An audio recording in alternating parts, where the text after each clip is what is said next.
Stop. You haven't subscribed to the channel yet. Subscribe now. We have new stories every day. Now, let's go. Ryland Grady leaned back in his ergonomic office chair, fingers flying across the keyboard as he put the finishing touches on his latest consulting report. The San Francisco skyline stretched out beyond his window, a testament to the tech empire he'd helped build over the last decade. At 35, he was at the top of his game, a self-made millionaire whose sharp mind and relentless work ethic had catapulted him from humble beginnings to the upper echelons of Silicon Valley.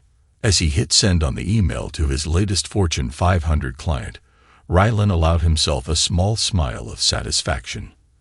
Another seven-figure payday in the bank. Not that anyone would guess it by looking at him. His simple button-down and jeans were a far cry from the flashy designer suits favored by many of his colleagues. The battered Ford pickup in the parking garage stood out like a sore thumb among the sea of Teslas and BMWs. Ryland preferred it that way. He'd learned the value of humility and discretion from his mother back in Boise. The memory of her exhausted face as she came home from another double shift was seared into his mind. "You don't need to show off to prove you're worth three," she'd always said. "Let your actions speak for themselves." It was a lesson he'd taken to heart, even as his bank account had grown to eye-watering proportions. What was the point of flaunting wealth when it couldn't buy the things that really mattered? The ping of his phone interrupted his musings. A text from Kim. "Dinner at the Andersons tonight. Don't forget." Ryland's side stiffened, a hint of tension creeping into his shoulders. These dinners with Kim's friends always left him drained. He much preferred quiet nights at home with his wife, but she'd been pushing for more a couple of times lately, probably another attempt to nudge him towards a more lavish lifestyle. As he packed up his laptop, Ryland's mind drifted to the early days of their relationship. Kim had been a breath of fresh air, vibrant, ambitious, with a zest for life that pulled him out of his workaholic shell. Her wide-eyed enthusiasm, when he proposed, still brought a warmth to his chest. But lately that sparkle had dimmed, replaced by a restlessness he couldn't quite pin down. The drive home was quicker than usual. Silicon Valley traffic was mercifully light for once. As Ryland pulled into the driveway of their modest suburban home, he spotted Kim through the window, pacing back and forth on her phone. Even from a distance, he could see the agitation in her movements. He barely had time to close the front door before Kim rounded on him, her perfectly manicured nails tapping an impatient rhythm against her phone case. "There you are. I was starting to think you'd forgotten." Ryland raised an eyebrow. "I'm home an hour earlier than usual, Kim." She waved a dismissive hand. "Well, we need to leave in 30 minutes if we want to make it on time. The Andersons just moved to that new development in Los Altos Hills, remember?" "Right," Ryland said, trying to keep the wariness out of his voice. "Let me just grab a quick shower and change." Kim's eyes narrowed as she took in his worn jeans and scuffed work boots. "Please tell me you're not planning to wear that ratty flannel shirt again. This is an important dinner. Reed Jason just made partner at his law firm. We need to make a good impression." Ryland bit back a retort. There was no point in reminding her that his ratty wardrobe had never stopped him from closing multi-million-dollar deals. Instead, he simply nodded and headed for the stairs. "Oh, and honey," Kim called after him, "maybe we could take my car tonight. The truck is a bit conspicuous in that neighborhood."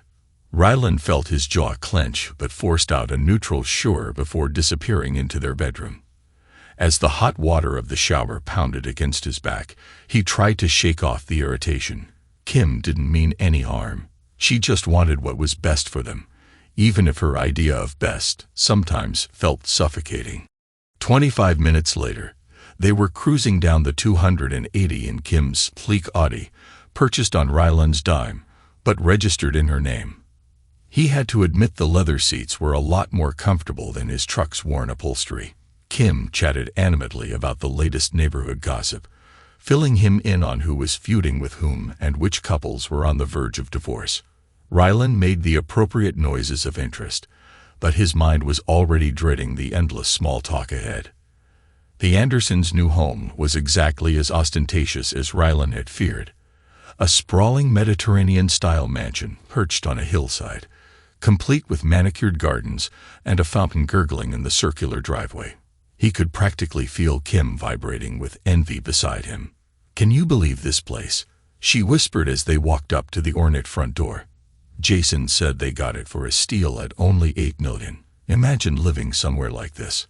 Ryland chose not to point out that he could buy this house 10 times over without blinking.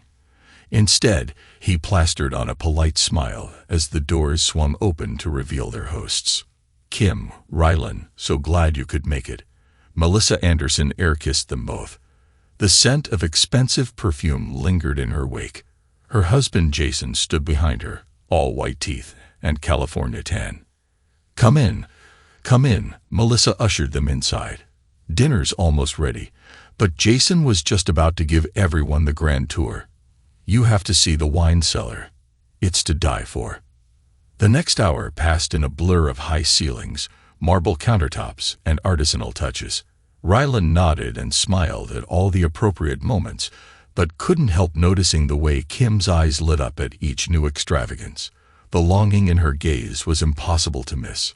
Finally, they settled around an enormous dining table that probably cost more than some people's yearly salary. Conversation flowed freely, lubricated by bottles of wine that Jason was all too eager to show off. "So, Ryland," Jason said between bites of Wagyu beef, "Kim tells us you're in tech consulting. How's business these days?" Ryland shrugged, keeping his tone modest. "Can't complain. Plenty of work to go around in the valley, I'll bet." Jason chuckled. "Though I imagine the real money's in starting your own company." "Yeah. Ever thought about making the leap from consultant to founder?" Before Ryland could answer, Kim jumped in. "Oh, Ryland's not really the entrepreneurial type. He likes the stability of consulting." There was a hint of something in her voice. Disappointment. Embarrassment. "Nothing wrong with that," Jason said smoothly, though Ryland caught the patronizing edge to his smile. "We can't all be risk-takers." The conversation moved on, but Ryland found himself withdrawing further. He watched as Kim laughed too loudly at Jason's jokes, her eyes sparkling in a way they hadn't around him in months. When Melissa started talking about their upcoming trip to the Maldives, he saw the naked envy on his wife's face. It was nearing midnight by the time they made their goodbyes. The drive home was quiet, tension thrumming between them like a live wire. "They seem happy," Kim said finally, her voice carefully neutral. Ryland grunted noncommittally. "Did you see that kitchen? I bet Melissa loves cooking in there. Remember when we talked about remodeling?"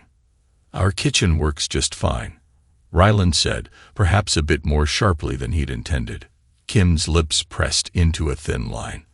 "I'm not saying it doesn't work, Ry, but wouldn't it be nice to have something a little more modern? We've been in this house for 5 years now. Don't you think it's time for an upgrade?" Ryland's hands tightened on the steering wheel. "We don't need an upgrade, Kim. We have everything we need."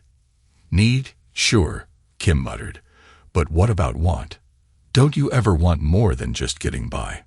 The words hit Ryland like a slap. Getting by. They lived in a $1.5 million home in one of the most expensive real estate markets in the country. Kim drove a luxury car and had a closet full of designer clothes. How could she possibly think they were just getting by? But of course, she had no idea about the true extent of their wealth. Ryland had always kept his finances private, not wanting money to change the dynamic of their relationship. Now he was starting to wonder if that had been a mistake. The rest of the drive passed in tense silence. By the time they pulled into the garage, Ryland's patience was hanging by a thread. "I'm going to bed," he announced as soon as they were inside. "Already?" Kim's face fell. "I thought maybe we could talk about it tonight." Ryland cut her off, already heading for the stairs. "I'm beat." He felt a twinge of guilt at the hurt look on her face, but he pushed it aside. He needed time to think, to figure out how they'd ended up so far apart without him even realizing it. Sleep was elusive that night. Ryland tossed and turned, Kim's words echoing in his head. When he finally drifted off, his dreams were a confused jumble of dollar signs and disappointed faces. The next few weeks passed in a haze of work and stilted conversations. Ryland threw himself into his consulting, taking on even more clients to distract himself from the growing distance between him and Kim. She, in turn, seemed to be spending more time with her real estate colleagues, coming home later and later with forced smiles and vague explanations. It all came to a head on a quiet Sunday evening. They were having dinner takeout because neither had felt like cooking. The TV droned softly in the background, filling the silence that had become all too common lately. "So," Kim said, pushing her plate around, "Stacy's having a little get-together next weekend. Just a casual thing with some of the girls from the office. You don't mind if I go to yours?" Ryland shrugged. "Why would I mind? You don't need my permission, Kim." She flinched slightly at his tone. "I know that. I don't want you to feel like I'm avoiding you or anything." "Are you?" The words were out before he could stop them. Kim's eyes widened. "No, of course not. Why would you think that?" Ryland sat down his chopsticks, suddenly not hungry. "Come on, Kim. We've barely spoken in weeks. Every time I come home, you're either out or on your way out. What am I supposed to think?" "I've been busy with work," she said defensively. "You know how it is. The market's been crazy lately, right?" Ryland said flatly. "Because you've been so successful closing deals." As soon as the words left his mouth, he knew he'd gone too far. Kim recoiled, as if he'd slapped her, hurt and anger warring in her eyes. "What's that supposed to mean?" she demanded. Ryland ran a hand through his hair. Frustrated. "Nothing. Forget I said anything." "No, I want to know what you meant by that. Do you think I'm not working hard enough? That I'm just playing and having a career?" "That's not what I said," Kim protested, but she was on a roll now. "Not all of us can be big-shot consultants making six figures. Some of us are still trying to build something for ourselves. But I guess that's not good enough for you, is it?" Ryland felt his own temper rising. "When have I ever said that, Kim? When have I ever made you feel like what you do isn't enough?"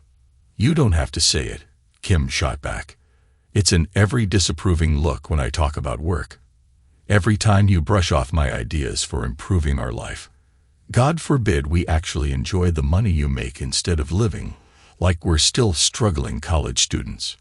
"There's nothing wrong with living within our means," Ryland said tightly. "Just because we don't flaunt every penny doesn't mean we're struggling," Kim countered. Kim let out a bitter laugh. "Our means. Ryland, we live in a nice house in a good neighborhood. That's great. But you act like splurging on anything beyond the basics is some kind of moral failing. Would it kill you to want something more to actually enjoy life a little?" "I do enjoy life," Ryland insisted. "I enjoy our life. At least I thought I did. Apparently, that's not enough for you anymore." The words hung between them, heavy with implication. Kim's face crumpled, tears welling in her eyes. "You know what? Maybe it's not," she said quietly. "Maybe we want different things. Maybe we're not as compatible as we thought." Ryland felt like the floor had dropped out from under him. "What are you saying, Kim?" She stood up, wrapping her arms around herself. "I'm saying I don't know. I need some time to think to figure out what I really want." "Kim," Ryland started, but she was already heading for the door. "I'm going to stay with Stacy for a few days," she said, not meeting his eyes. "I think we both need some space to figure things out." Before Ryland could formulate a response, she was gone. The sound of the front door closing echoed through the suddenly empty house. He sat there for a long time, staring at the half-eaten takeout containers and wondering how they'd gotten to this point. Part of him wanted to run after Kim to tell her everything about his real income, about the millions sitting in offshore accounts. But another part, the part that remembered his mother's lessons about the true value of things, held him back.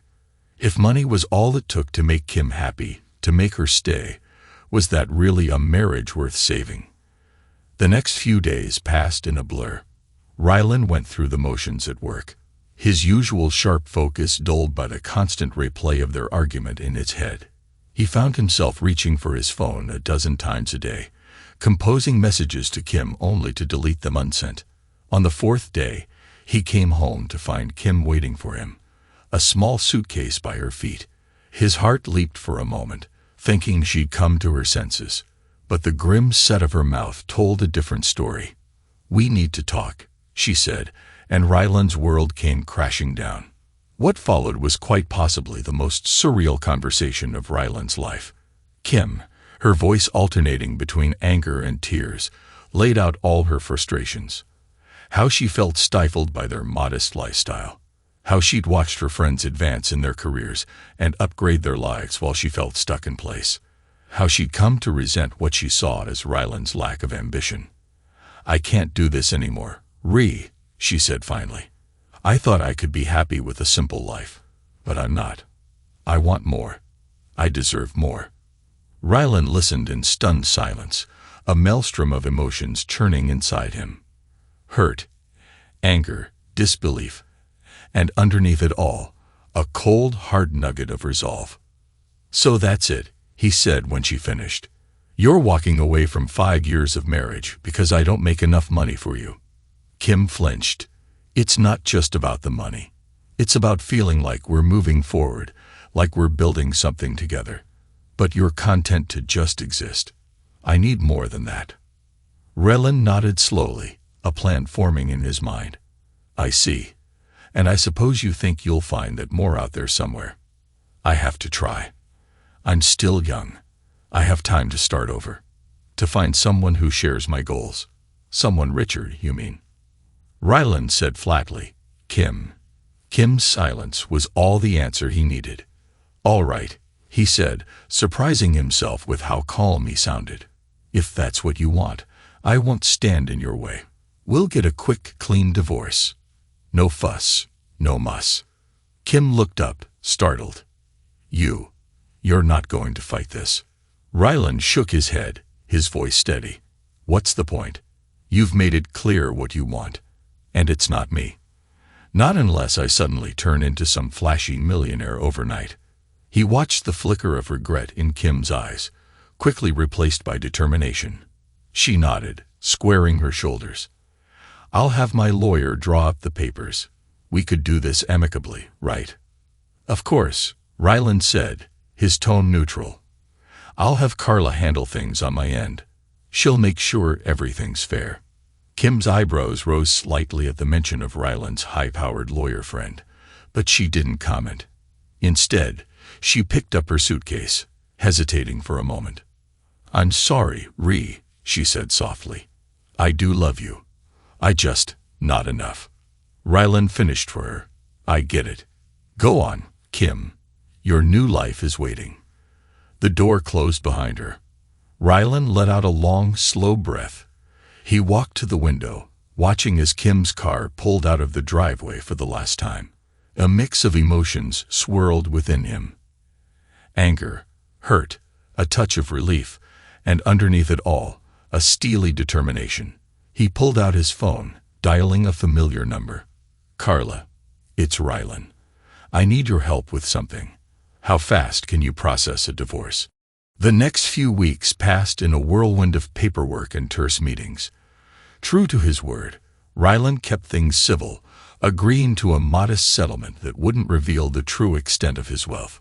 Kim, eager to start her new life, didn't push for more. It was during one of these meetings that Ryland overheard a snippet of conversation between Kim and her friend Stacy. They were huddled in a corner of the lawyer's office, speaking in hushed tones. "I'm telling you, Kim, this guy is perfect," Stacy was saying. "Nate Cole, he's got money, style, everything you've been looking for. And he's been asking about you." Ryland turned away, his jaw clenching. So Kim had already lined up her next target. He shouldn't have been surprised, but the speed of it still stung. The day the divorce was finalized, Ryland found himself alone in the house he'd once shared with Kim. He wandered from room to room, memories pressing in from all sides. In the kitchen, he paused, remembering Kim's complaints about wanting to remodel. With a sudden burst of energy, he grabbed a notepad and started sketching out plans for a complete overhaul. Why not? It was his house now. He could do whatever he wanted with it. As he worked, Ryland felt a weight lifting from his shoulders. For years, he'd been holding back, trying to maintain a facade of modest success to keep Kim grounded. Now he was free to live as he chose, to enjoy the fruits of his labor without guilt or explanation. His phone buzzed with a text from Carla. "It's done. You're officially a free man." Ryland smiled, a plan forming in his mind. He'd give Kim exactly what she wanted, a glimpse of the wealthy lifestyle she'd been craving. But by the time she realized what she'd thrown away, it would be far too late. He opened his laptop, firing off emails to his financial advisors. It was time to start making some very visible investments. Let the rumors start flying about the suddenly successful Ryland Grady. He'd make sure they reached Kim's ears, but always secondhand, always just out of reach. As night fell, Ryland stood at his window, looking out over the Silicon Valley skyline. He raised a glass of whiskey in a silent toast to new beginnings, to sweet revenge, and to the lesson Kim was about to learn the hard way. Be careful what you wish for. Little did he know, the wheels of fate were already in motion. Across town, Kim was on her first date with Nate Cole, dazzled by his charm and apparent wealth. She had no idea of the house of cards she was walking into or of the storm brewing on the horizon. Ryland's phone buzzed again, a news alert about a rising star in the tech world. Him. He smiled, a cold, determined glint in his eye. The game was on. Weeks had passed since the divorce, and Ryland found himself settling into a new routine. His days were filled with work, his evenings with the quiet satisfaction of finally living life on his own terms. The kitchen remodel was well underway, and he'd started making strategic appearances at high-profile tech events, carefully cultivating his new public image. One crisp morning, Ryland was enjoying his coffee on the patio when his phone buzzed. He glanced at the screen, eyebrow-raising at the unfamiliar number. Curiosity got the better of him. "Ryland Grady speaking," he answered, voice neutral. Ryland. The voice on the other end was shaky, uncertain. It took him a moment to place it. "Kim," he said, fighting to keep the surprise out of his tone. "What do you want? Can we talk, please? I need to see you." The desperation in her voice was palpable. Ryland's first instinct was to hang up, but a cold curiosity took hold. This could be interesting. "Fine," he said flatly. "The cafe on 3rd Street. 1 hour." He arrived early, choosing a table with a clear view of the entrance. Right on time, Kim walked in, and Ryland had to stifle a gasp. She looked terrible, hair disheveled, dark circles under her eyes, designer clothes wrinkled and unkempt. This was not the polished, ambitious woman who had walked out on him. Kim slid into the seat across from him, hands fidgeting nervously with her purse. "Thank you for meeting me," she said softly. Ryland leaned back, face impassive. "What do you want, Kim?" She took a deep breath. "I made a huge mistake. Everything's falling apart. Nate, he's not who I thought he was. We're drowning in debt. And I missed the stability we had. I miss you." Ryland's eyebrows shot up. "Stability? That's rich coming from you. Wasn't our life too boring, too modest for your tastes?" Kim flinched. I know. I was stupid. I thought I wanted all that flash and excitement." She trailed off, looking lost. "Now what?" Ryland pressed a hint of steel in his voice. "You thought you'd come crawling back, and I'd welcome you with open arms." "No. I hoped." "Gory," she said, not meeting his eyes. "I don't know what I hoped." Tears welled in her eyes. "I just know I made the biggest mistake of my life, walking away from you." Ryland studied her for a long moment. Part of him, a part he wasn't proud of, relished seeing her so broken. But mostly he felt nothing. The woman in front of him was a stranger, one he no longer had any desire to know. "Kim," he said slowly, "I make $1.5 million a year." The color drained from Kim's face. "What? No, that's impossible. You never." "I didn't think it mattered." Ryland cut her off, voice cold. "You left without ever really knowing me, Kim, without ever bothering to look beyond the surface." Kim's mouth opened and closed. No sound came out. She looked like she'd been slapped. "But why didn't you ever say anything? Why did we live so modestly?" Ryland's laugh was without humor. "Because money isn't everything, Kim. I thought you understood that once." "Clearly I was wrong," Kim said. "We can fix this, can't we?" Kim leaned forward, voice trembling. "I was wrong. I was so stupid. I just didn't know. Please, give me another chance." Ryland looked at her, really looked at her. He saw the desperation, the regret, and he felt nothing. No anger, no satisfaction. Just a bone-deep weariness. "You already made your choice, Kim," he said quietly. "I'm not a second option. I'm not a safety net. And I'm certainly not a fool." Before Kim could respond, a man's voice cut through the tension. "Kim, what's going on here?" Ryland looked up to see a tall, well-dressed man approaching their table. Even without the introduction, he would have pegged him as Nate Cole. The flashy watch, the two white smiles all screamed new money and bad decisions. Kim's eyes widened in panic. "Nate, this isn't. We were just..." Ryland stood, gathering his coat. "I'll let you two figure it out," he said calmly, turning to Nate with a bland smile. "Good luck. You're going to need it." As he walked away, he heard Kim's frantic explanations and Nate's increasingly angry responses. He didn't look back. The encounter left Ryland feeling oddly energized. He threw himself into his work with renewed vigor, taking on high-profile clients and making waves in the tech world. His name started appearing in industry publications, whispers of his success spreading through Silicon Valley like wildfire. It was at one of these industry events that he met Chloe Adams. She was giving a presentation on innovative software development techniques, and Ryland found himself captivated not just by her ideas, but by her down-to-earth demeanor. After her talk, he approached her at the networking mixer. "Impressive presentation," he said, offering his hand. "Ryland Grady." Chloe's handshake was firm, her smile genuine. "Chloe Adams. And thanks. I was worried I'd put everyone to sleep with all that technical jargon." Ryland chuckled. "Far from it. Your ideas on agile development are fascinating. I'd love to hear more about how you're implementing them in real-world scenarios." They fell into easy conversation, talking shop and swapping industry stories. Ryland was surprised to find himself genuinely enjoying the interaction. It had been a long time since he connected with someone on an intellectual level like this.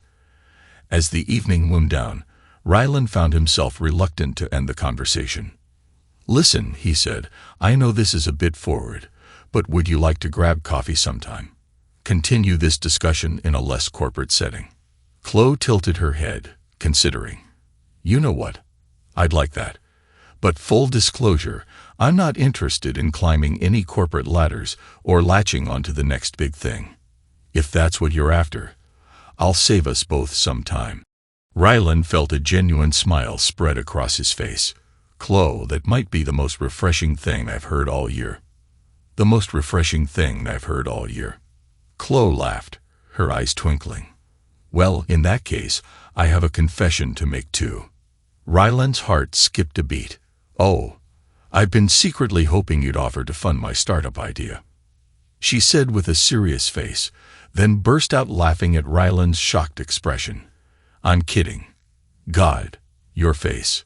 Ryland joined in her laughter, feeling lighter than he had in years. This, he realized, was what he'd been missing all along. Not just a partner, but a true equal, someone who saw him for who he was, not what he had. As their laughter subsided, Chloe's expression turned thoughtful. "You know, all joking aside, I do have some ideas for socially responsible tech initiatives. Not looking for handouts, mind you, but if you ever want to collaborate." Ryland grinned. "I'd love to hear about them." "Partners." He held out his hand. Chloe took it, her smile radiant. "Partners." Meanwhile, across town, Kim's life was unraveling at an alarming rate. The cracks in Nate's facade were turning into gaping chasms. She found herself trapped in a nightmare of her own making.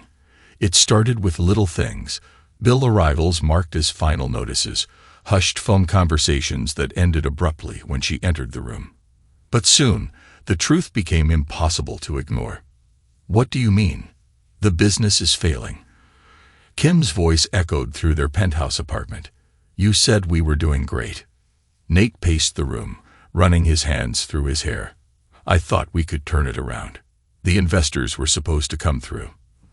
But now what?" Kim demanded. "Nate, what do you mean?" Nate's shoulders slumped. "Now we're broke. Worse than broke. We're in debt up to our eyeballs." Kim felt the room spin. This couldn't be happening. Not again. But the cars, the apartment, our lifestyle, all smoke and mirrors. Nate said bitterly, "Lease cars, borrowed money. I thought if we looked successful, we'd become successful. Fake it till you make it, right?" Kim sank onto the couch, head in her hands. Oh God, what have I done?" As the days passed, their situation went from bad to worse. The penthouse was repossessed, the cars taken away. They moved into a tiny apartment in a part of town Kim had once turned her nose up at. She tried reaching out to her old friends, but word of their downfall had spread quickly. Doors that had once been open to her were now firmly shut. Even Stacy, who had introduced her to Nate, wouldn't return her calls. In desperation, Kim tried to restart her real estate career, but her reputation was in tatters, and no one was willing to take a chance on her. One night, after another fruitless day of job hunting, Kim found herself staring at her phone. Ryland's number glowed on the screen, a beacon of hope in her darkening world. Her finger hovered over the call button. "Don't even think about it." Nate's voice startled her as he stood in the doorway, eyes hard. "You made your choice, Kim. You're with me now, for better or worse." Kim looked at him, really looked at him. Gone was the charming, confident man she'd thought she married. In his place stood a bitter, angry stranger. "Is this really what you want?" she asked softly. Nate's laugh was harsh. "What? Since when does what we want matter? This is what we've got. Better get used to it." As he stalled out of the room, Kim turned back to her phone. With trembling fingers, she pressed call. It went straight to voicemail. "You've reached Ryland Grady. I'm unavailable to take your call. If this is a business matter, please contact my assistant. If this is a personal call, well, you probably shouldn't have this number." Kim's breath caught in her throat. Even his voicemail sounded different, confident, successful. "Ryland," she whispered into the phone. I'm sorry. I was wrong. About everything. Please call me back. I need help." She ended the call, tears streaming down her face, but deep down she knew there would be no rescue, no second chance. She'd made her choice, and now she had to live with it. Across town, Ryland's phone buzzed with a missed call notification. He glanced at it, saw Kim's name, and without a moment's hesitation, pressed block number. "Everything okay?" Chloe asked, looking up from her laptop, where she'd been working on their latest project. Ryland smiled, a genuine, contented smile. "Yeah, everything's perfect." As he turned back to their work, Ryland felt the last vestiges of his old life fall away. The future stretched out before him, bright with possibility. And for the first time in a long time, he was excited to see where it would lead. Ryland sat in his home office, fingers flying across the keyboard as he put the finishing touches on his latest project. The warm glow of success surrounded him, a stark contrast to the turmoil brewing elsewhere in Silicon Valley. A knock on the door interrupted his focus. Chloe poked her head in, a concerned look on her face. Have you seen the news?" she asked, her voice tinged with disbelief. Ryland leaned back in his chair, stretching. "No, I've been buried in code all morning. What's up?" Chloe walked in, tablet in hand. "It's about Nate Cole. You know, Kim's new husband. His company just filed for bankruptcy. It's all over the tech blogs." A cold smile played at the corners of Ryland's mouth. "Is that so? How unfortunate for him." Chloe studied him closely. "Ryland, you wouldn't have had anything to do with this, would you?" Ryland met her gaze steadily. "Let's just say I made some strategic moves in the business world. If those moves happen to impact Mr. Cole's company, well, that's just the nature of the game, isn't it?" Chloe, with a mix of admiration and concern, asked, "What exactly did you do?" Ryland walked to the window that overlooked the San Francisco skyline. "I may have used some of my connections to ensure that Cole's company was blacklisted from key financial networks, making it nearly impossible for him to secure the funding he needed to keep his house of cards standing." Chloe's eyes widened. "That's ruthless." Ryland turned to face her, his expression hard. "It's business, Chloe. Cole was running a scam, preying on people's desire for a flashy lifestyle. You just picked the wrong mark this time, and it has nothing to do with the fact that he married your ex-wife." Chloe pressed. Ryland's laugh was without humor. "Oh, it has everything to do with that. I'm not going to pretend otherwise. Kim made her choice. Now we both get to live with the consequences." Chloe was quiet for a moment, processing. Then she nodded slowly. "I get it. I don't know if I agree with it, but I get it. Just be careful, okay? Don't let this consume you." Ryland's expression softened as he looked at her. "I won't. This is the end of it, I promise. From here on out, it's all about our future."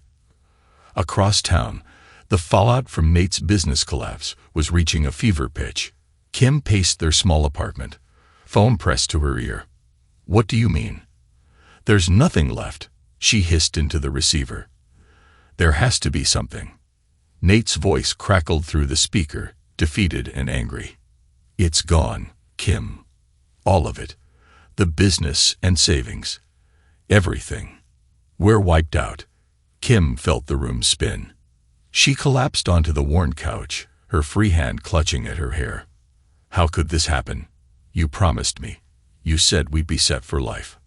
"I thought we would be." Nate shouted back. "But someone's been working against us, Kim, blocking every move, cutting off every lifeline. It's like they knew exactly where to hit us." A chill ran down Kim's spine. She thought back to her last conversation with Ryland. The cold look in his eyes when he revealed his true wealth. Could he have? Kim said slowly, "Nate, I think I might know who's behind this." "What? Who?" Nate demanded. Kim took a deep breath. "My ex-husband, Ryland. He's got more money and influence than I ever realized. And he's not the forgiving type." The line went quiet for a long moment. When Nate spoke again, his voice was low and dangerous. "You're telling me this now, after everything's gone to hell? Jesus Christ, Kim, what else don't I know about you?" The line went dead. Kim stared at the phone in her hand, tears welling in her eyes. How had it all gone so wrong? Days passed, and their situation grew increasingly desperate. Bill collectors called constantly. The refrigerator stood empty more often than not. Kim found herself doing something she never thought she'd have to do again, scanning the classifieds for any job that would take her. One evening, as she sat at their small kitchen table, circling potential leads in the newspaper, Nate stormed in. His eyes were wild, his clothes disheveled. "Pack your bags," he barked, heading for the bedroom. Kim jumped up, following him. "What? Nate, what's going on?" Nate was throwing clothes haphazardly into a suitcase. "We're leaving. Tonight. I've got a lead on a fresh start in Leh.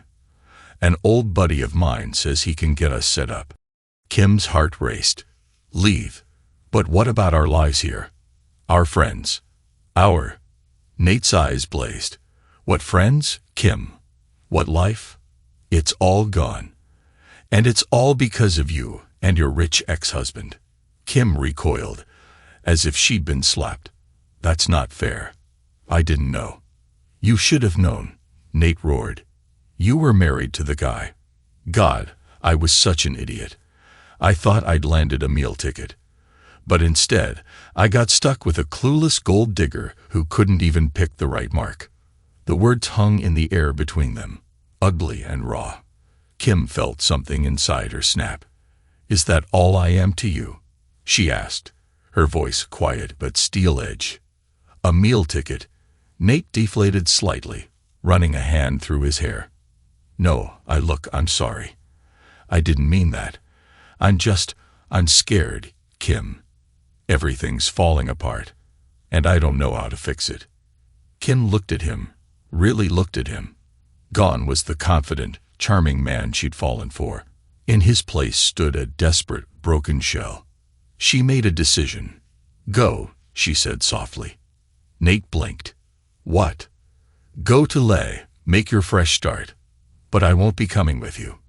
Kim, don't be stupid, Nate pleaded. We're in this together. For better or worse, remember. Kim shook her head, a sad smile on her face. No, Nate, we're not. We never were. We were just two people using each other to get what we thought we wanted. But it's time to face reality. It's over. Nate stared at her for a long moment. Then, without another word, he zipped up his suitcase and walked out the door. Kim listened as his footsteps faded down the hallway, waited for the sound of the elevator doors closing. Then, alone in the quiet apartment, she allowed herself to cry. Weeks passed. Kim threw herself into job hunting with a desperation born of true need. She swallowed her pride, taking a position as a receptionist at a small real estate firm, a far cry from her dreams of being a top agent. But it was a start. She downsized even further, moving into a tiny studio apartment in a less desirable part of town. Every day was a struggle, but slowly she began to rebuild. One afternoon, as she was walking home from work, she spotted a familiar figure coming out of a high-end restaurant. Ryland, looking sharp in a tailored suit, laughing with a group of well-dressed executives. And on his arm, a woman Kim didn't recognize, pretty in an understated way, her smile genuine as she looked up at Ryland. Kim felt a pang in her chest, not of jealousy, exactly, but of regret for what might have been. She watched as Ryland helped the woman into a waiting car, his hand lingering on her back. He looked happy, truly happy, in a way Kim realized she'd never seen him before. Before she could stop herself, Kim called out, Ryland. He turned his eyes, scanning the street before landing on her. The warmth in his expression cooled instantly. Kim, he said, his voice neutral. This is a surprise. Kim approached cautiously, suddenly aware of her shabby work clothes and scuffed shoes. I saw you and just how are you? Ryland's eyebrow raised slightly. I'm doing well. Very well, in fact. And you? Kim forced a smile. Oh, getting by, starting over. Ryland nodded, his expression unreadable. I heard about Nate's business troubles. Shame. The lack of sincerity in his voice was palpable. Kim felt a flicker of anger. Did you have something to do with that? She asked, her voice low. Ryland's smile was cold. The tech world can be cutthroat, Kim. Nate should have done his due diligence before trying to play with the big boys. You ruined us, Kim, she hissed. Was it your plan all along? To watch us crash and burn?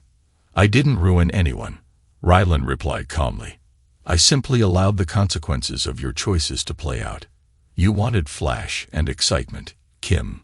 Well, this is where that path led. Kim felt tears pricking at her eyes. I made a mistake, I know that now. I'm sorry. For everything. For a moment, something flickered in Ryland's eyes, a hint of the man she'd once known. But it was gone in an instant, replaced by cool indifference. Your apology is noted, he said flatly. But it changes nothing. You made your choice, Kim. Now you get to live with it, just like I've had to live with mine. Kim pleaded, Ryland, please, I'm struggling. I could use some help just to get back on my feet. Ryland's laugh was without humor. Help? From me? I'm not your safety net, Kim. I'm not your second choice. I'm not anything to you anymore. And that's exactly how I wanted to stay. He turned to go, then paused, looking back at her with a word of advice. Stop looking for someone else to solve your problems. Stand on your own 2 feet for once. It might be some good. With that, he walked away, leaving Kim standing alone on the sidewalk, the gulf between their lives never more apparent. Back at home, Ryland found Chloe waiting for him, a concerned look on her face. I saw you talking to Kim, she said softly. Are you okay? Ryland sank onto the couch beside her, suddenly feeling drained. Yeah, I'm fine. It was strange seeing her like that. Chloe took his hand. Do you regret it? What you did to her company? Ryland was quiet for a moment, considering. Then he shook his head. No, I don't. They made their choices. I just made sure those choices had consequences. Chloe pressed, Is it over? Ryland looked at her, really looked at her. He saw concern in her eyes, but also understanding and love. Real, unconditional love. Yes, he said firmly. It's over. Kim made all of it. That's the past. You're my future, Chloe. You and the life we're building together. Chloe smiled, leaning in to kiss him softly. Good. Because I got some news. Ryland raised an eyebrow. Chloe's grin widened. Remember that socially responsible tech initiative we've been working on? Well, I just got word we've secured full funding. We're good to go for launch. Ryland felt a genuine smile spread across his face. This was what mattered. Not revenge, not old wounds, but creating something meaningful, something that could make a real difference. Partner, he said, pulling Chloe close. Chloe took his hand, her smile radiant. Partners. Ryland felt a sense of peace settle over him. He'd walked through fire, faced his demons, and come out stronger on the other side. Kim, Nate, the pain of the past, all of it faded into insignificance compared to the bright future ahead. He'd learned his lesson, paid his dues, and now it was time to truly live. Epilogue. Months later, Ryland sat in his home office, sipping coffee as he scrolled through the morning news. A small item caught his eye. A foreclosure on a small apartment in a rundown part of town. The name on the notice. Kimberly Bowers Cole. For a moment, Ryland's finger hovered over the trackpad, tempted to dig deeper. But then he heard Chloe's laugh from the kitchen, smelled breakfast cooking, and realized he didn't care. Not anymore. He closed the browser window and stood, stretching. It was a beautiful day full of possibility, and he had far better things to do than dwell on the past. As he joined Chloe in the kitchen, pulling her into a warm embrace, Ryland knew with absolute certainty he'd made the right choice. This was his second chance, his new beginning, and he wasn't going to waste a single moment of it. Thanks to everyone who took the time to listen to today's stories. If you enjoyed it, please consider liking and subscribing if you haven't already. Feel free to share your thoughts on the events in the comments below. Take care.